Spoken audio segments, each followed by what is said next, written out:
네, 오늘부터 디모데 전서를 마치고 이제 디모데후서 말씀을 함께 묵상하도록 하겠습니다. 이 디모데후서는 이제 사도 바울이 로마 감옥에서 이제 순교를 앞두고 사랑하는 그 믿음의 아들 디모데에게 보냈던 바울 서신의 이제 마지막 편지입니다. 자, 바울이 자신의 죽음이 이제 가까웠다는 것을 알고 있었지만 이 두려움이나 낙심에 사로잡히지 않는다는 것을 볼 수 있고요. 오히려 그 복음을 부끄러워하지 않고 고난을 두려워하지 말고 맡겨진 사명을 너 끝까지 감당하라 라고 지금 디모데를 오히려 격려하고 있습니다. 자, 당시 디모데가요, 이 교회 안에 거짓 가르침, 그리고 이 세상의 박해들, 그리고 자신의 그 목회자로서의 연약한 부담을 굉장히 크게 안고 있었습니다. 자, 그런데 바울이 그런 디모데에게 사람 보지 말고 환경 바라보지 말고 하나님께서 내게 주신 그 은사를 다시 부릴 듯 일게 하여서 말씀을 굳게 붙들라라고 지금 권면하고 있습니다.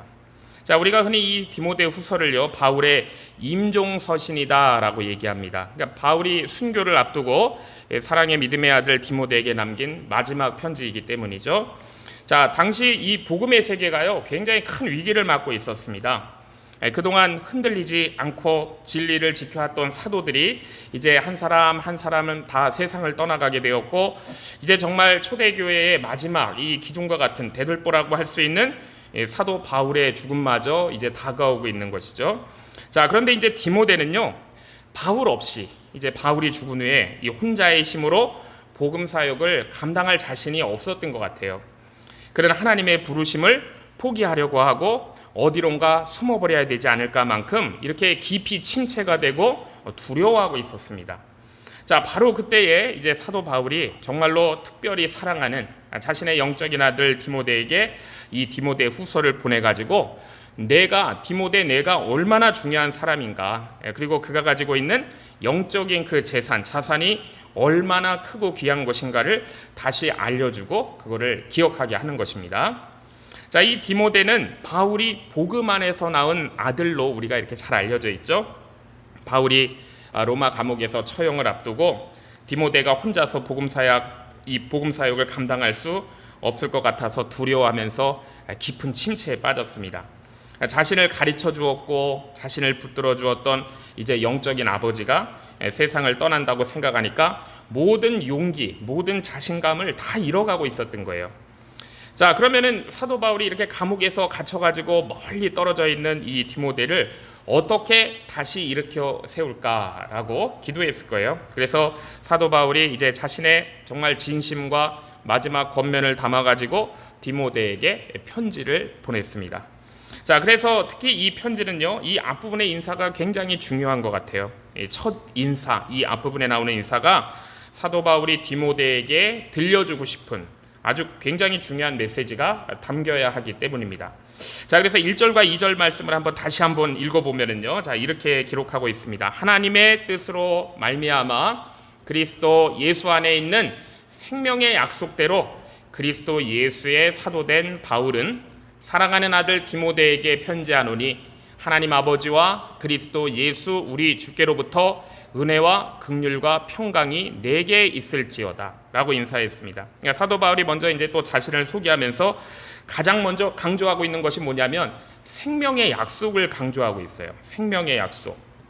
자, 사람이 자신의 뜻이나 개인적인 야망으로 이렇게 사도 바울이 사도가 된 게 아니고 하나님의 뜻으로 부르심을 받았고, 자, 그 부르심의 목적이 무엇인가 하면 그리스도 예수 안에 있는 생명의 약속을 전하는 데 있다라는 거예요. 이게 자신의 부르심의 그 목적이라는 것이죠.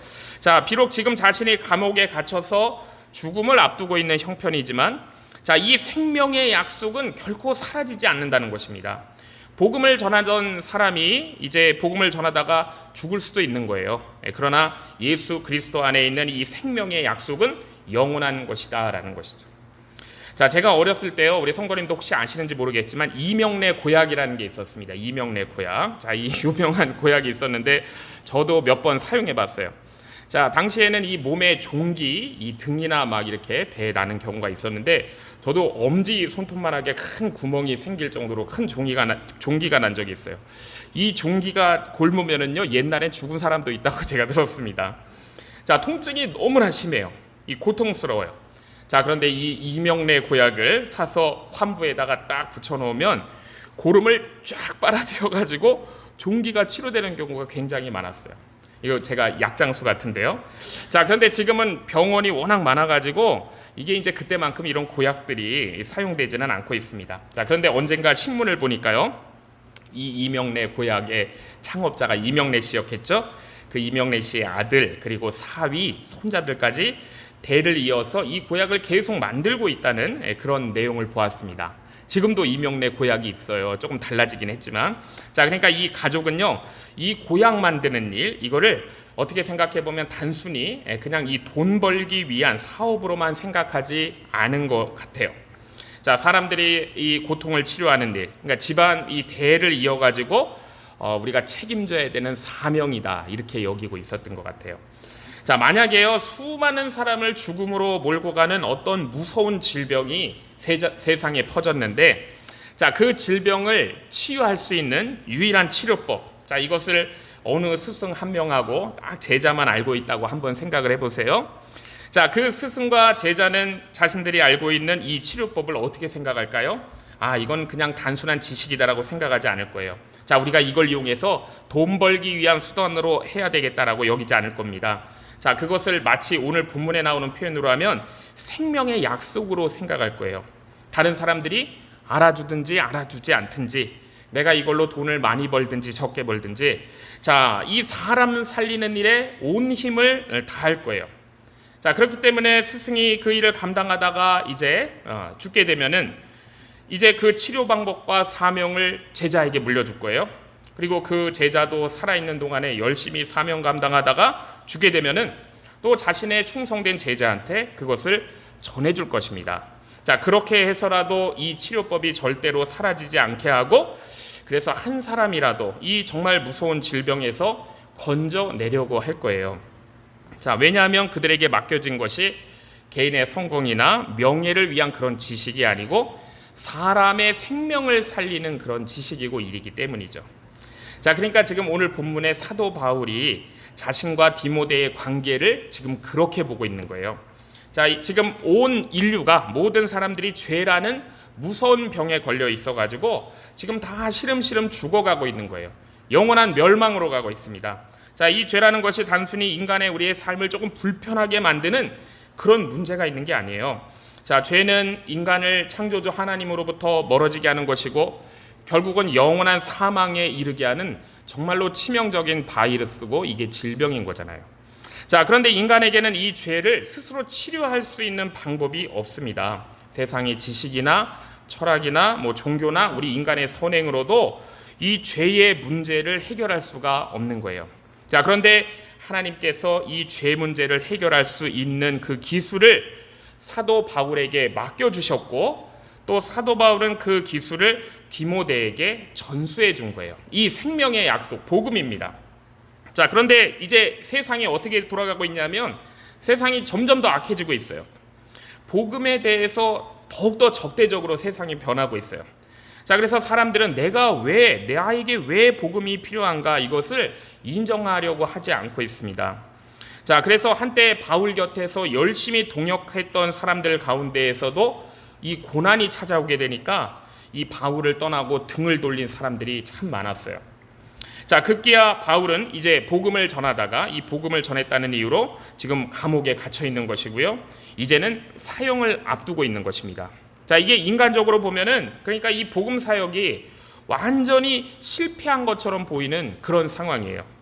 자, 바로 그때 이제 사도 바울이 디모데에게 얘기하는 겁니다.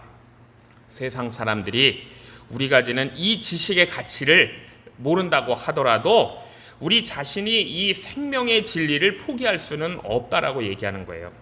자, 사도 바울은 사람들이 이 복음을 인정하느냐 인정하지 않느냐 이걸 기준으로 해가지고 우리의 사명을 판단하면 안 된다라는 것입니다. 자, 이 복음이라는 것은 세상의 평가와는 전혀 관계없이 죽어가는 영혼들을 살리는 하나님의 능력이기 때문이에요. 자, 하나님께서 우리에게도 복음의 말씀을 맡기셨는데요. 이것은 사실 하나님의 가장 귀한 것, 하나님의 전 재산을 우리에게 맡겨주신 것과 같습니다. 자, 그래서 이 복음은요, 세상에 주어진 유일한 생명의 약속이에요. 유일한 생명의 약속. 자, 그래서 누구든지 이 복음을 믿고 영접하면 반드시 죄를 이기게 되고 내 자신의 가치를 되찾게 되고 영생을 얻게 되는 거예요. 죄와 죽음의 권세 아래에 있던 자들이 하나님의 자녀로 회복되고 잃어버렸던 그 생명의 참된 가치와 목적을 찾게 되는 것, 이것이 생명의 약속, 복음의 능력인 것입니다. 자, 그래서 세상이 점점 악해져서 이 복음의 가치를 인정하지 않고 이 복음을 업신여기고 무시한다고 해서 우리가 복음을 부끄러워하거나 우리는 포기할 수 없다는 거죠. 자, 사람들이 듣지 않는다고 해서 지금 내 눈에 당장 이 복음의 열매, 사역의 열매들이 눈에 보이지 않는다고 해서 복음의 능력이 사라진 건 아니라는 거예요. 오히려 세상이 점점 캄캄해질수록, 어두워질수록 생명의 약속인 이 복음은 더 절실하게 필요하다라는 것입니다. 자, 사도 바울에게 맡겨주셨고, 자, 디모데에게 전해진 이 생명의 약속, 자, 이것이 바로 오늘 우리에게도 맡겨진 거예요.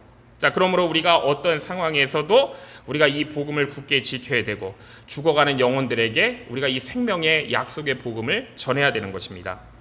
자, 사도 바울이 디모데 후서를 기록하고 있을 때요, 우리가 한번 디모데는 어떤 상황에 있었는가, 어떤 형편에 놓여 있었는가, 우리가 한번 생각을 좀 해봤으면 좋겠습니다. 자, 아마 이런 심정이 아니었을까요? 열심히 사업하고 있었습니다. 자, 그런데 갑자기 모든 것을 다 잃어버린 부도 맞은 심정이 아니었을까, 이렇게 생각을 해봐요. 자, 그토록 믿고 의지했고 따랐던 영적인 아버지 사도 바울이 로마 감옥에 갇혀 있는데 처형이 점점 가까워지고 있어요. 자, 디모데에게 있어서 사도 바울은 그냥 스승이 아니고요, 단순한 동역자가 아니에요. 바울이 그를 복음으로 낳았고 훈련시켰고 사역의 길로 이끌어줬고 함께 해준 영적인 아버지입니다. 자, 그런데 이제 그 아버지 없이 혼자서 이 험한 세상 가운데, 점점 더 복음을 멸시하는 세상 가운데 이 복음 사역을 감당해야 되는 때가 다가온 거예요. 자, 그런데 디모데가 바울과 자신을 한번 비교해 본 것입니다. 내가 잘할 수 있을까? 나를 보니까 내에게 내세울 것이 아무도 없는 거예요. 사도 바울은요, 성경 지식도 많아요. 뛰어난 학문도 있어요. 아주 강한 불굴의 의지력도 있어요. 수많은 사역의 경험들도 가지고 있는 게 사도 바울이잖아요. 자, 그런데 디모데가 자신을 들여다보니까 자신한테는 그런 능력이 전혀 없는 것 같은 거예요. 그래서 디모데는 이제 나는 모든 것을 다 잃어버렸고 아무것도 남지 않는 정말 빈털터리와 같이 되었구나라는 거예요. 그래서 너무나 깊은 절망과 지금 침체에 빠져 있는 것이 디모데의 형편이었습니다. 자, 그래서 오늘 본문 4절에 보면 이렇게 말씀합니다. 내 눈물을 생각하여 너 보기를 원함은 내 기쁨이 가득하게 하려 함이니라고 했습니다. 자, 여기서 이제 사도 바울이 내 눈물이라고 했는데요. 그러니까 디모데가 사도 바울과 이렇게 헤어지면서 흘렸던 눈물일 수도 있고요. 아니면 바울이 지금 감옥에 갇혀가지고 점점 더 어려운 형편에 놓였다는 소식을 듣고 그래서 흘린 눈물일 수도 있을 것 같아요. 자, 그렇지만 분명한 것은 뭐냐면 이제 바울의 죽음은 점점 가까워지고 있는 것, 이것이 현실이에요. 자, 디모데가 그래서 깊은 슬픔과 두려움을 지금 가지고 있다는 것이 이건 분명한 현실입니다. 자, 바울은 복음을 전했다는 이유로 감옥에 갇혔어요. 그러나 디모데는 사실은 이렇게 생각하고 있던 거예요. 뭐 곧 석방이 되어가지고 복음을 전하겠지라고 기대하고 있었던 거죠. 바울이 다시 풀려나가지고 그러면 이제 나랑 함께 지중해를 탁 누비고 다니면서 여러 지역에서 복음을 전한 날을 그렇게 기대하고 있었던 것입니다. 자, 그런데 이 로마의 네로가 점점 기독교를 심하게 박해하면서 사도 바울이 이 석방될 가능성이 이제 점점 희박해지게 된 거예요. 자, 그래서 디모데가 너무 낙심이 되어서 사실 많이 울었던 것 같습니다. 그러니까 디모데는 굉장히 연약한 사람이에요. 자, 복음을 자유롭게 전하던 좋은 시절 다 끝났구나라고 생각한 거예요. 자, 이제 고난과 박해의 시대가 다가오고 있구나라고 생각을 하는 것이죠. 그래서 디모데가 눈물 흘리면서 용기도 잃고 자신감도 잃어버렸습니다. 자, 더욱 심각한 문제는요, 디모데가 이제 하나님의 종으로 안수받을 때 그가 품었던 사명까지 지금 흔들리고 있다는 것이 더 심각한 문제였어요. 그래서 6절에 보면은 사도 바울이 이렇게 말씀합니다. 그러므로 내가 나의 안수함으로 내 속에 있는 하나님의 은사를 다시 부릴 듯 하게 하기 위하여 너로 생각하게 한다라고 했습니다. 자, 이 디모데가 복음의 일꾼으로 부름받고 안수받았어요. 자, 그리고 이 안수라는 것이 그냥 단순한 종교적 의식이 아니에요. 나의 남은 생애를 목회자로서, 복음 전도자로서 주님께 온전히 바치고, 그렇기 때문에 내가 어떠한 형편에 놓일지라도 복음을 위하여 살겠다라고 선서하고 그리고 안수를 받는 것이죠.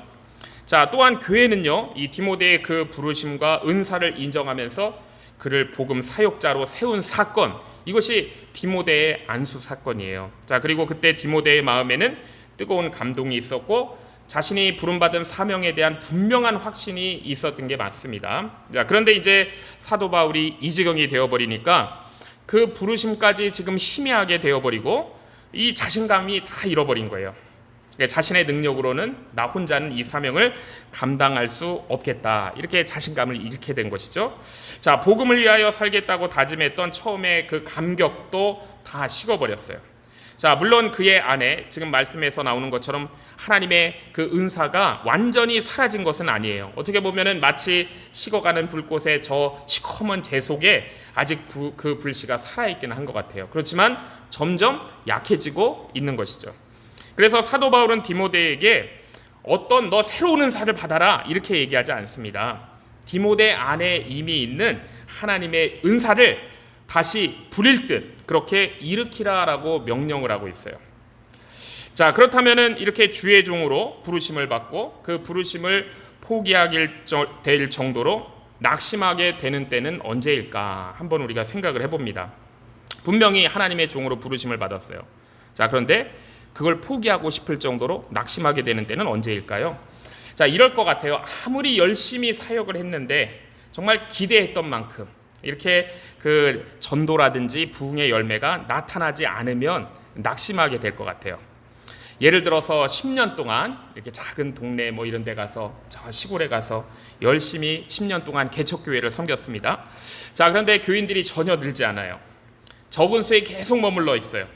오히려 그리고 처음에 함께했던 사람들도 하나둘 떠나갑니다. 그러면은 목회자는 너무나 깊은 좌절감을 느끼게 될 거예요. 많은 수고를 했어요, 분명히. 그리고 눈물로 매일 기도했어요. 자, 그런데 눈에 그 열매가 이렇게 보이지 않을 때 과연 하나님께서 나를 부르신 것이 맞는가라는 그런 낙담과 의문이 생길 수가 있는 것이죠. 자, 또 다른 경우도 생각해 볼 수 있습니다. 큰 핍박과 이런 고난들이, 핍박이나 고난들이 너무 오랫동안 계속되는 거예요. 그러면 사람은 낙심하게 되어 있어요. 주변의 반대와 핍박이 끊이지를 않습니다.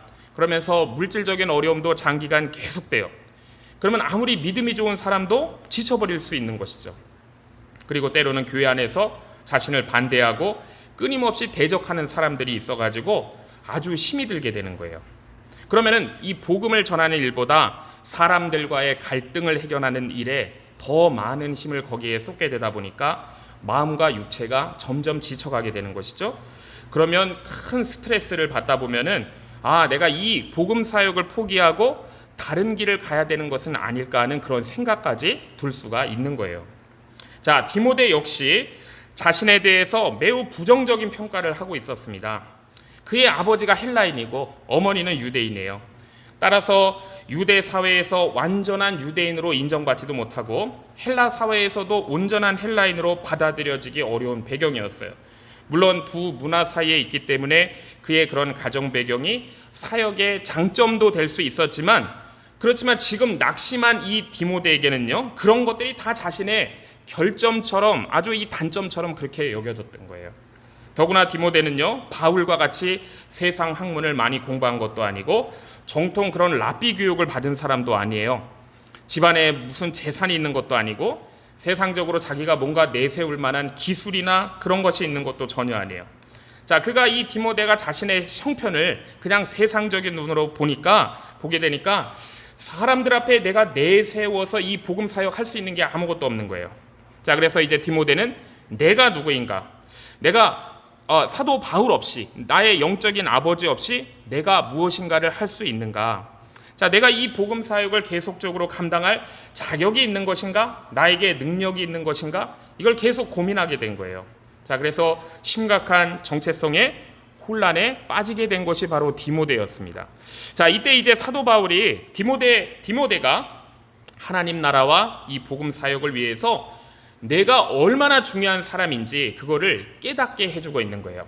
자, 그래서 3절 말씀 보면 이렇게 말씀합니다. 나의 밤낮 간구하는 가운데 쉬지 않고 너를 생각하여 청결한 양심으로 조상적부터 섬겨오는 하나님께 감사한다라고 했습니다.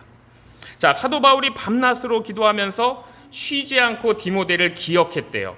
자, 이것은 디모데가 사도 바울의 마음속에 얼마나 소중한 사람이었는가라는 것을 보여주는 거예요. 다른 사람의 기도 속에서 정말 끊임없이 기억되는 사람이 된다는 것은 이거는 결코 평범한 일이 아닐 거예요. 자, 바울에게 기도할 사람이 없었을까요? 사도 바울이 기도해야 할 수많은 교회들이 있습니다. 수많은 성도들이 있었을 거예요. 자신이 복음을 전해 세운 교인들, 지금도 속썩이고 있는 고린도 교회 성도들도 많잖아요. 그리고 지금 이 복음 때문에 고난받는 동역자들도 많아요. 그리고 믿음 흔들리는 성도들도 지금 너무나 많습니다. 자, 그런데 그 수많은 기도 제목 가운데 사도 바울이 쉬지 않고 밤낮 기도하면서 사도 바울을 위해 기도했다는 거예요. 디모데를 위해 기도했다는 거예요. 자, 그리고 하나님께 기도하면서 감사했다라고 지금 말씀하고 있습니다. 자, 그만큼 디모데가 사도 바울에게 있어서 얼마나 중요한 존재이고 앞으로 있을 이제 이 복음 사역을 위해 반드시 굳게 서야 되는 매우 중요한 사람이다라는 것을 지금 말씀하고 있는 거예요. 저도 기도하는 중에 특별히 자주 생각나는 사람들이 있습니다. 물론 우리 연합교회 성도님들 제가 한 분 한 분 이렇게 로테이션으로 돌아가면서 제가 기도하고 있어요.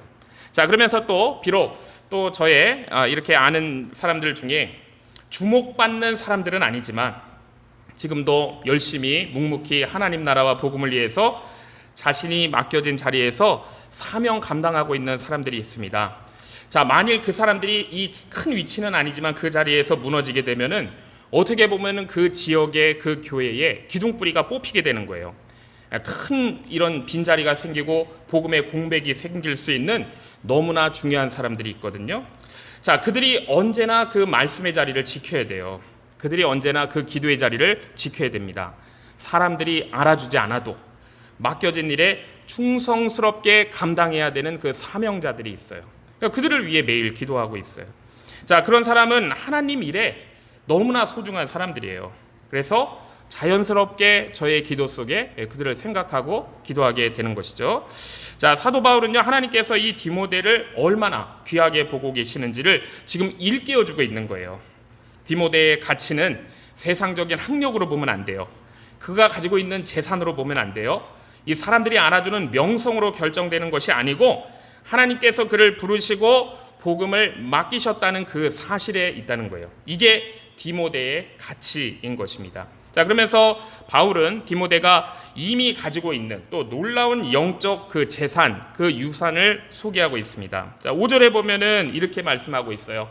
이는 내 속에 거짓이 없는 믿음을 생각함이라.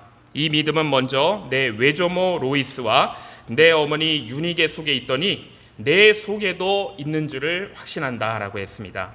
자, 사도 바울은 디모데에게 내 안에 있는 그 거짓 없는 믿음, 그게 얼마나 귀한 건지 내가 알고 있냐라고 지금 묻고 있는 거예요.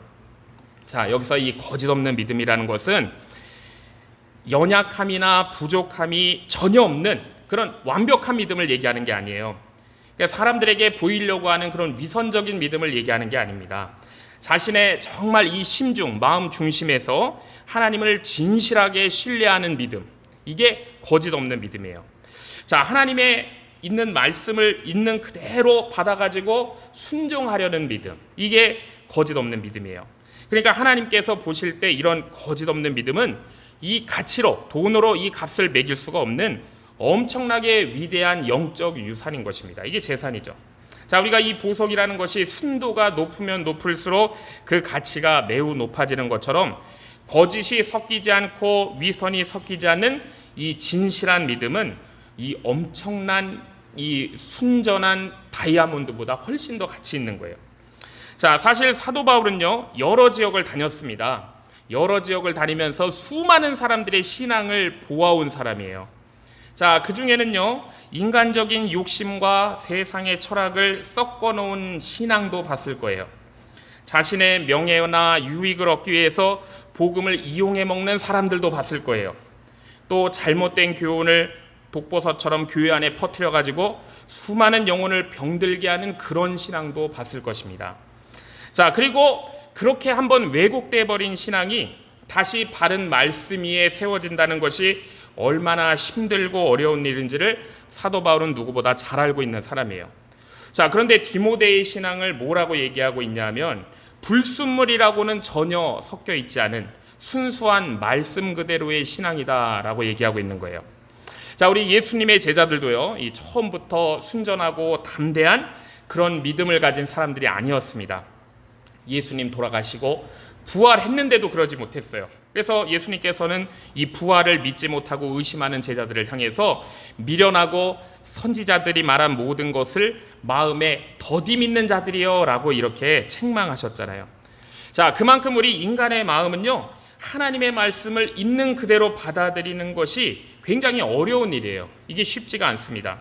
왜냐하면 우리 인간들은요, 하나님의 말씀을 들으면서도 내 경험과 내 생각을 앞세우기 때문이에요.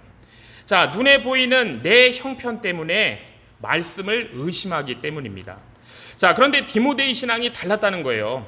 지금은 낙심과 두려움 때문에 그 믿음의 불꽃이 좀 약해지기는 했지만 정말 이제 하나님의 말씀이 그의 중심에 다시 들어가면은 다시 불붙어서 일어날 수 있는, 활활 타오를 수 있는 그런 믿음이다라고 얘기하는 거예요.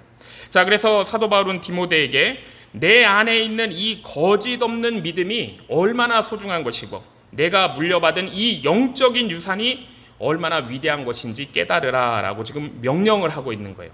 낙심되고 침체하지 말고 너 이거 깨달으라 라는 것이죠. 자, 우리도 종종 세상에 내놓을 것이 아무것도 없는 것 같아서 초라해질 때가 있습니다. 자, 그렇지만은 우리 그리스도인들의 진정한 가치는 어디에 있는 것인가? 바로 우리의 성경적인 신앙에 있는 거예요. 성경적인 신앙.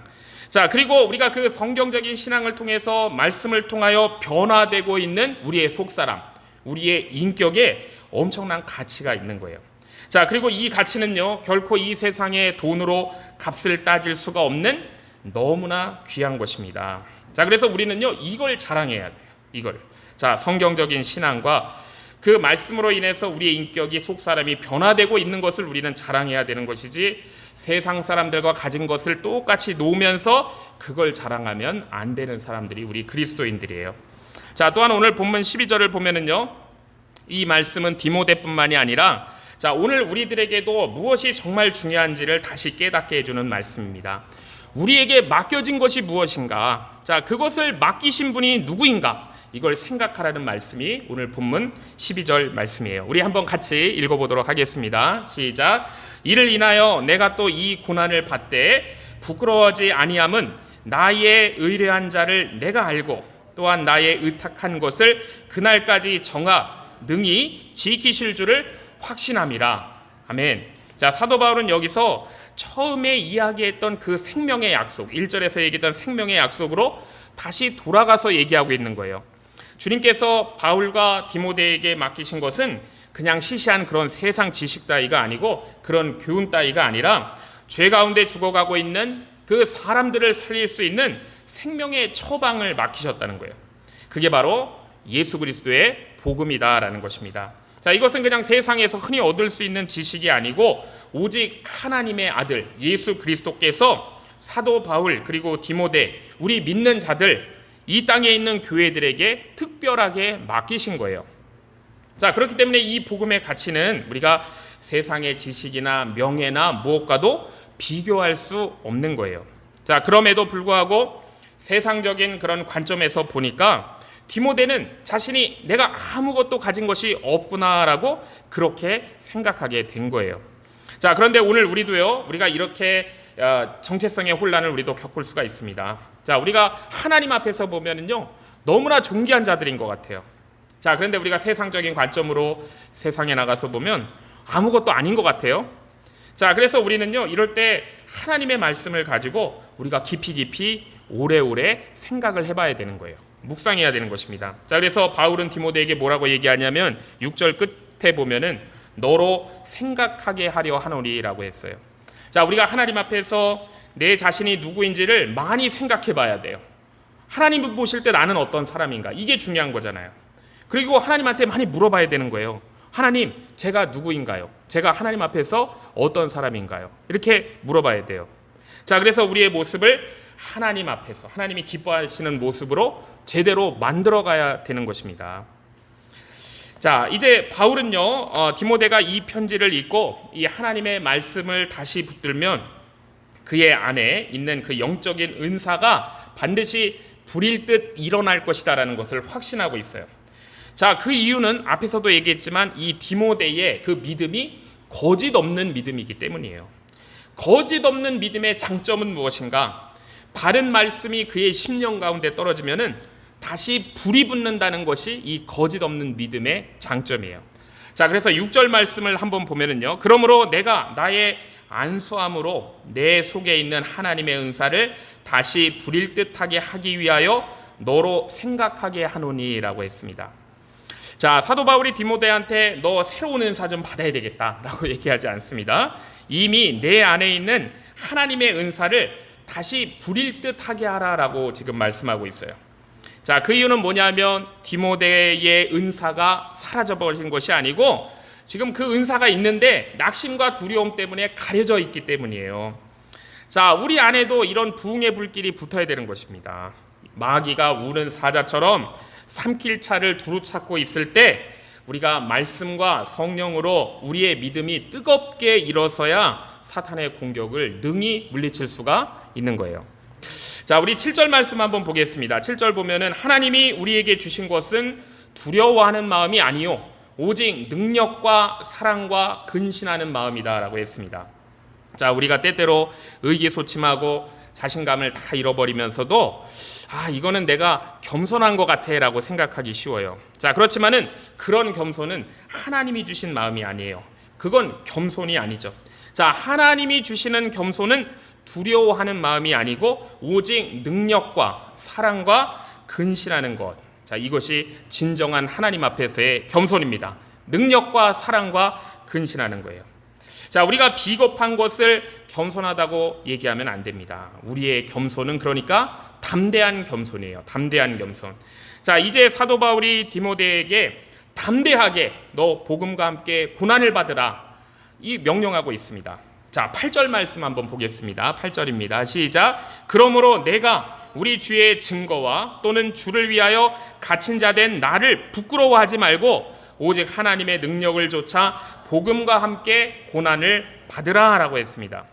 자, 사도 바울의 삶이 그야말로 정말 이 복음 때문에 복음과 함께 고난받는 삶이었잖아요. 자, 바울이요 이 복음을 전하지 않았다 그러면은요 그렇게 수많은 고난을 당할 필요가 전혀 없는 사람이었어요. 얼마든지 인정받고 존경받고 그런 삶을 살 수 있었지만 복음 때문에 그가 세계를 두루 다니며 욕먹고 매맞고 굶주리고 지금은 감옥에 갇혀 있는 거예요. 곧 사형입니다. 자, 복음 때문에 사실은 이 사도 바울은 복음 때문에 고생을 사소한 사람이에요. 고생을 사소한 사람. 자, 그런데 사도 바울은요 이제 디모데에게 뭐라고 얘기하냐면 내가 걸어온 것처럼 고난을 두려워하지 말고 순전한 복음을 포기하지 말고 복음을 위하여 너 담대하게 고난을 받으라라고 명령하고 있습니다. 자, 사람에게 있어서 가장 가치 있는 일이 무엇일까요? 가장 값진 것을 위해 가장 가치 있는 일을 위해서 자신의 모든 것을 쏟는 거예요. 자, 이게 우리 인간에게 가장 가치 있는 거예요. 어떤 사람은 돈 벌기 위해 자신의 모든 것을 쏟아요. 온 세상을 돌아다니면서 돈 벌려고 고생합니다. 자, 그렇다면 오늘 우리가 죽어가는 영혼을 살리기 위해서 수고하는 일이 그것과 비교하면 비교할 수 없을 정도로 너무나 값진 일인 거예요.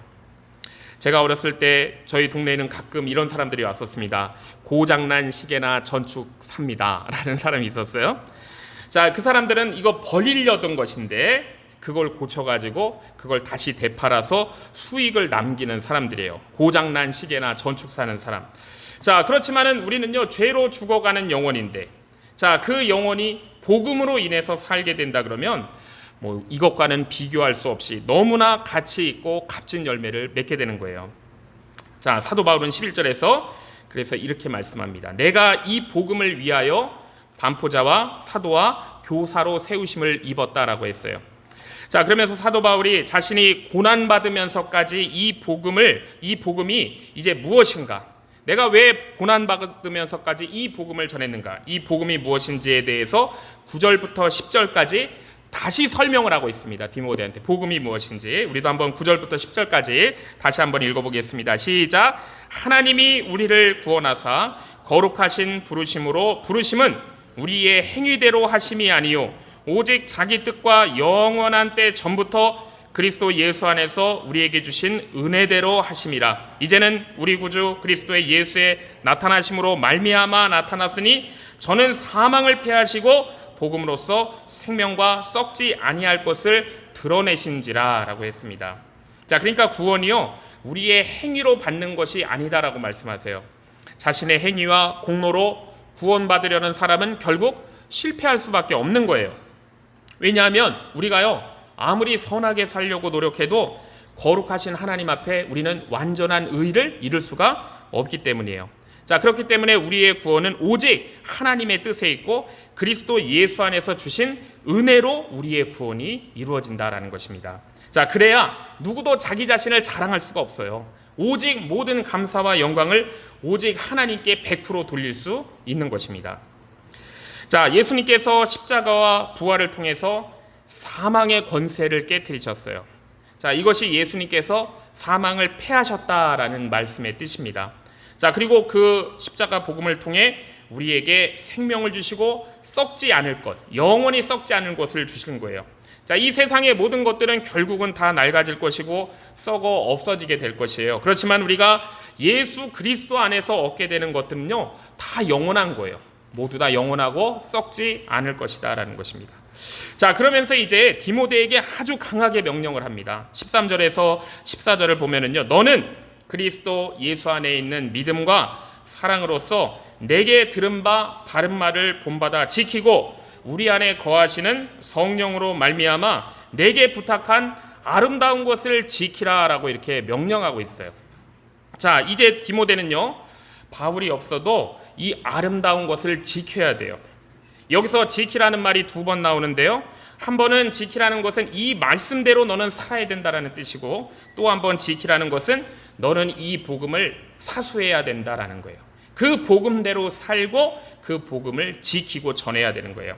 자, 그렇기 때문에 우리가 이 복음의 말씀을 지킨다는 것은 이 두 가지가 항상 같이 가는 거예요. 우리가 말씀대로 살면서 그 말씀을 전하고 가르치는 것은 항상 같이 가는 것입니다. 내가 말씀대로 사는데 그 말씀을 전하지 못하고 가르치지 못하면 안 되는 거예요. 자, 이게 가장 아름다운 것이고 성령께서 우리에게 주시는 최고의 선물인 거예요. 자, 그리고 이제 15절 이하를 보면은요, 이제 바울은 자신이 감옥에 갇힌 것을 보고 얼마나 많은 사람들이 바울을 떠났고 그를 실망시켜 주었는지를 지금 알려주고 있어요.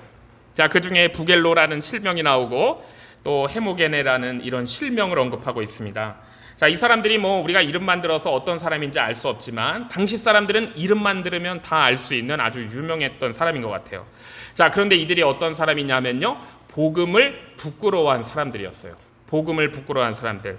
자, 사도 바울이 감옥에 갇힌 것을 보고요, 사도 바울과 완전히 손절하고 이렇게 관계를 딱 끊어버리고 복음으로부터도 멀어진 사람들입니다. 자, 그런데 오네시보로는 달랐다라는 것을 말씀하는 거예요. 오네시보로는 달랐다. 자, 그가 계속 감옥으로 찾아오고 바울을 위로해주고 그가 이 복음을 부끄럽지 아니했다는 거예요.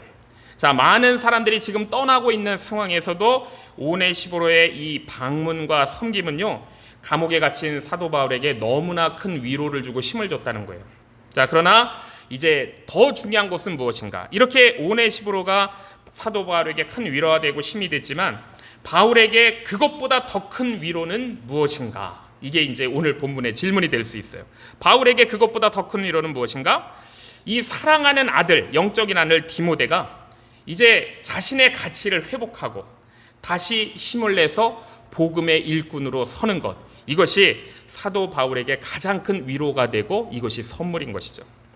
자, 오늘 우리들도요, 귀한 신앙의 유산을 우리 물려받은 사람들입니다. 자, 우리도 그리스도 안에 있는 생명의 약속과 거짓이 없는 믿음이 있는 사람들이에요. 영혼을 살리는 복음이 맡겨진 사람들입니다. 자, 그러므로 우리가 내 자신을 바라보면서 부족함을 보고 낙심하지 말고 우리 안에 있는 우리의 믿음과 또 은사를 다시 부릴 듯 우리가 일게 해야 되는 사람들이에요. 자, 성령께서 우리를 충만케 하셔서 맡겨주신 복음을 우리가 굳게 지키고 또 어떤 형편에서도 담대하게 사명 감당하는 저와 주의 성도님들 되시기를 주의 이름으로 축복합니다. 기도하겠습니다. 하나님 아버지, 오늘 주신 말씀을 통하여 예수 그리스도 안에 있는 생명의 약속을 다시 깨닫게 하시니 감사합니다. 세상의 기준으로 자신을 바라보며 낙심하고 두려워했던 우리의 연약함을 용서하여 주시고 우리 안에 있는 거짓 없는 믿음과 맡겨주신 은사와 사명의 불길이 주신 말씀 받아 활활 타오르게 하여 주시옵소서. 우리에게 두려워하는 마음이 아니라 능력과 사랑과 근신하고 절제하는 마음을 주셨음을 굳게 믿고 어떤 형편에서도 복음을 두려워하지 않는 충성된 종들 되게 하여 주시옵소서. 성령의 능력으로 맡기신 존귀한 복음을 굳게 지키고 말씀에 순종하여 살고 죽어가는 영혼들을 살리는 복음을 담대히 전하는 자들 되게 하여 주시옵소서. 이제는 사망을 패하시고 복음으로 생명과 썩지 아니할 것을 드러내신 우리 주 예수 그리스도의 은혜와 거짓 없는 믿음과 생명의 약속을 주시고 거룩한 사명으로 우리를 부르신 하나님 아버지의 극진하신 사랑하심과 우리 안에 있는 은사를 다시 부릴 듯하게 하시며 능력과 사랑과 근신하는 마음으로 아름다운 복음을 끝까지 지키게 하시는 성령님의 감동감화 교통하심이 복음을 부끄러워하지 않고 어떤 상황 속에서도 담대함으로 맡겨진 사명 감당하기로 결단한 주의 귀한 성도들과 그 가정과 우리 연합교회 위에 이제로부터 영원토록 함께 있을지어다. 아멘.